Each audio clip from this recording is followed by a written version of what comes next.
नमस्कार दोस्तों। यदि आप अपनी पत्नी द्वारा लगाए गए झूठे मुकदमों से परेशान हो तो यह वीडियो बहुत काम आने वाली है। कृपया इस वीडियो को कंप्लीट तक देखिएगा ताकि आप अच्छे से समझ सके कि जो पत्नी आपके ऊपर झूठे मुकदमे लगाती है तो आप उनसे किस प्रकार बच सकते हैं। दोस्तों, फैमिली पर आरोप किस प्रकार के लगाए जाते हैं पत्नी द्वारा? 498A DV act, maintenance 125 CRPC जो मेंटेनेंस का वाद दायर होता है। दोस्तों, जो ये पत्नियां अपने ससुराल पक्ष पर ये सभी मुकदमे लगाती है तो क्या विदाउट रीजन लगाती है? नहीं दोस्तों, इनके पीछे बहुत बड़ा प्री प्लानिंग होती है। कुछ ऐसी प्लानिंग होती है जो शादी से पहले की जाती है जो पत्नी पक्ष द्वारा, और कुछ ऐसी प्लानिंग होती है जो शादी के बाद की जाती है। दोस्तों, उनका रीजन क्या होता है कि वो बढ़ा चढ़ाकर लिख देती है। जब कोई वाइफ कंप्लेंट देती है तो बढ़ा चढ़ाकर लिख देती है कि मेरे ससुर ने मेरे साथ छेड़खानी की, मेरे देवर ने मेरे साथ छेड़खानी की, और एटसेट्रा। देवरानी पता नहीं दोस्तों किस किसके नाम लिखा देती हैं। अपनी दिरानी के क्या पता बेचारी को घर आए हुए कितना टाइम हो गया हो, वो शादी हुई है, लेकिन उनका मकसद सिर्फ एक ही होता है कि जो ससुराल पक्ष है उनको प्रताड़ित करना।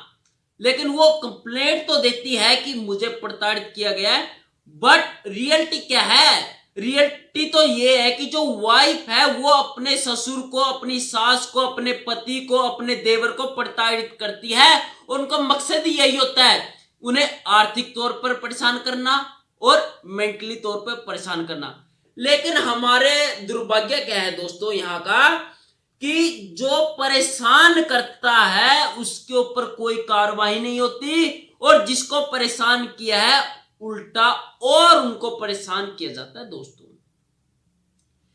सुप्रीम कोर्ट ने भी कहा था कि जो ये पत्नी होती है 498A का बहुत धड़ल्ले से मिसयूज करने लग गई है। दोस्तों, लेकिन उन्होंने भी साफ तौर पर कहा कि जो ये 498A का जो मुकदमा दर्ज करवाती है पत्नियां, तुरंत गिरफ्तारी नहीं करनी है। पुलिस वालों को यह आदेश दिया है कि जब आवश्यक हो तो ही गिरफ्तारी होनी चाहिए। ऐसा नहीं है कि वाइफ ने कंप्लेंट दी और आपने तुरंत अरेस्ट कर लिया, ऐसा नहीं है। यदि आप किसी भी व्यक्ति को अरेस्ट कर सकते हो या करते हो तो आपको रीजन देना पड़ेगा, क्योंकि Arnesh Kumar versus state of Bihar की स्टेटमेंट है दोस्तों कि 7 साल से कम वाले अपराध पर गिरफ्तारी नहीं की जा सकती। हाँ, आप गिरफ्तार कर सकते हो, लेकिन उसके पीछे का एक वैलिड रीजन देना पड़ेगा कि आपने गिरफ्तार क्यों किया। ऐसा तो है नहीं है कि हमारा दिल किया और हमने गिरफ्तार कर लिया, ऐसा नहीं चलेगा, वर्दी उतर जाएगी, क्योंकि ये सुप्रीम कोर्ट की जजमेंट है Arnesh Kumar versus state of Bihar में। लेकिन दोस्तों, यहां पे सवाल क्या होता है? दोस्तों, इस वीडियो को कंप्लीट देखिएगा और लाइक एंड सब्सक्राइब जरूर कीजिएगा। दोस्तों, ये पत्नियां जो केस करती है, क्यों किया जाता है केस? क्या चाहती है? हम कोई भी कुछ काम करते हैं तो कुछ एक इंटरनली चाहत होती है ना कि हम क्या चाहते हैं। आप केस करने से पहले बता दो ना, क्या पता हम आपकी चाहत पहले ही पूरी कर दे, वहां तक जाने ही ना पड़े केस तक। तो यहां पे डाइवोर्स चाहती है पत्नियां जब केस करती है। क्या आप डाइवोर्स चाहती है? ये डाइवोर्स चाहती है तो डाइवोर्स ले लो। पत्नियां क्या बोलती है कि मेरे हस्बैंड के साथ नहीं बनती, मेरे हस्बैंड के साथ नहीं बनती, मेरे सास ससुर के साथ नहीं बनती। आप ओके, आपकी सास ससुर के साथ नहीं बनती, लेकिन बहुत से पति ऐसे होते हैं कि जो अपना घर भी छोड़ देते हैं अपनी वाइफ के लिए। दोस्तों, अपना माँ बाप भाई बहन सबको छोड़ देते हैं सिर्फ एक उस वाइफ के लिए कि आप शांति से रहिएगा। लेकिन वो क्या करती है? अपने हस्बैंड को अपने परिवार से भी अलग करती है, संसार से, यार से, दोस्तों से, सबसे अलग करती है, और जब वो अलग रहने लग जाता है उसको फिर भी शांति से नहीं रहने देती है। तो यानी यही तो पूछ रहे हैं, आप चाहती क्या हो? डाइवोर्स चाहती हो? आप सीधे शब्द में बोल दो ना कि मैं आपके साथ नहीं रहना चाहती, मैं आपकी फैमिली के साथ नहीं रहना चाहती, डाइवोर्स। तो आप म्यूचुअल डाइवोर्स ले लो। 13B के तहत, सेक्शन 13B के तहत आपको यानी टेंशन किस बात की है यदि आप डाइवोर्स लेना चाहती। लेकिन दोस्तों, सिर्फ वो डाइवोर्स नहीं चाहती है, वो ये चाहती है पैसा। क्यों चाहती है? क्योंकि एक बिजनेस बन गया है ना, सिर्फ बिजनेस। सास ने कुछ बोला नहीं, पति ने कुछ बोला नहीं, 498A की एप्लीकेशन लगाई और मांग क्या होती है, मेरे को 20 लाख चाहिए, मेरे को 30 लाख चाहिए, मेरे को 40 लाख चाहिए। अरे क्या सिर्फ लड़की वाला ही पैसे लगाता है? लड़के वाला पैसा नहीं लगाता है शादी में।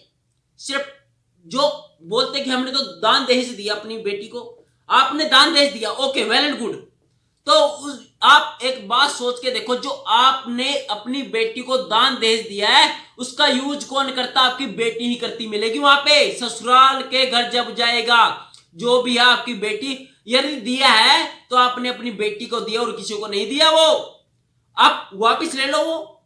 लेकिन उससे भी काम नहीं चलेगा, पैसा चाहिए, पैसा। 30 लाख 40 लाख।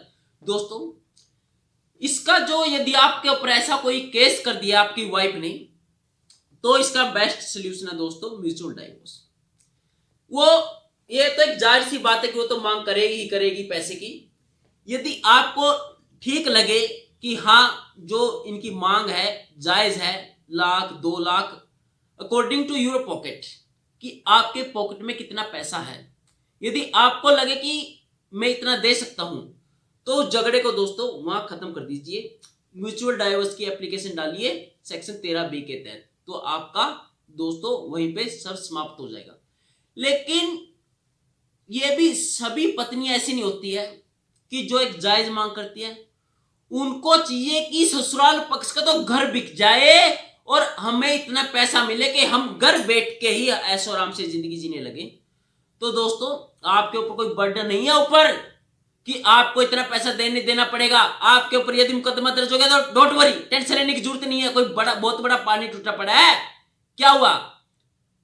498 DV एक्ट का आपके ऊपर केस किया है। ऐसा नहीं है कि एक एप्लीकेशन दे दी और आपके खिलाफ चार्जशीट हो गई तो वो साबित ही हो गया। साबित नहीं हुआ दोस्तों, क्योंकि हर डिस्ट्रिक्ट कोर्ट, हर हाई कोर्ट और सुप्रीम कोर्ट को भी पता है 100 में से 90% मामले ये झूठे पाए जाते हैं। आप लास्ट में बरी होके निकलेंगे दोस्तों।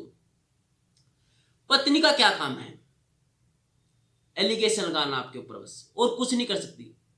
जितने भी वो आपके ऊपर एलिगेशन लगाएगी, उल्टा वही जाल में फंसती जाएगी। जाल में क्यों फंसती जाएगी दोस्तों? जाल में इसलिए फंसती जाएगी, आपने बोला कि इस व्यक्ति ने मेरे को मारा, फॉर एग्जाम्पल मेरे को हथौड़े से मारा, हथौड़े से मारा तो आपको चोट भी लगी होगी, उसका मेडिकल भी हुआ होगा, तो वो कहां है? वो दिखाए। पत्नी बोलते हैं कि मेरे साथ तो मारे पिटाई की है। मारे पिटाई कहां की है? आपने तुरंत पुलिस को कॉल क्यों नहीं किया? आपके साथ मार पिटाई की है।